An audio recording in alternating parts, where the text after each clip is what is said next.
नमस्कार मैत्रिणींनो, सविता नवतर्स किचनमध्ये आपणा सर्वांचे स्वागत आहे।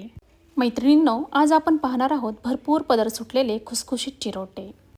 चिरोट्यांची पाककृती दिसायला जरी अवघड असली तरी रेसिपी करायला अगदी सोपी आहे। सगळ्यात आधी 1.5 कप मैदा घ्यायचा, त्यात 2 चमचे साजूक तूप व पाव चमचा मीठ घालायचे। तूप छान मैद्याला चोळून घ्यायचं आणि गरजेप्रमाणे पाणी टाकून पीठ घट्टसर मळून घ्यायचं आणि चांगलं 20 मिनिटं आराम करायला ठेवून द्यायचं। आता साठा तयार करण्यासाठी 4-5 चमचे कॉर्नफ्लॉवर व 2 चमचे साजूक तूप छान क्रीमी टेक्स्चर येऊपर्यंत फेटून घ्यायचं। आता तयार कणकेचे 3-4 समभाग करून तेल किंवा मैदा न लावता अगदी पातळ पोळ्या लाटून घ्यायच्या। आता एक पोळी पोळपाटावर घ्यायची, त्यावर साठा बोटांच्या साहाय्याने पातळ पसरवून घ्यायचा। त्यावर दुसरी पोळी ठेवून सेम प्रोसेस करून घ्यायची। सगळ्या पोळ्या एकावर एक ठेवून झाल्या की हाताच्या साहाय्याने एक घट्टसर रोल बनवून घ्यायचा आणि याचा आपल्याला एकसारख्या आकाराच्या लाट्या कापून घ्यायच्या आहेत।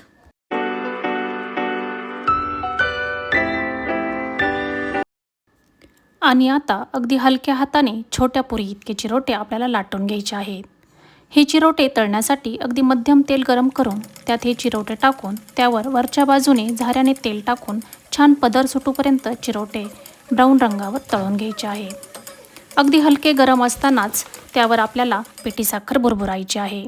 अशा प्रकारे भरपूर पदर सुटलेले चिरोटे तयार झाले आहेत। मंडळी, रेसिपी आवडली तर लाईक करा, कमेंट करा, सबस्क्राईब करा। धन्यवाद।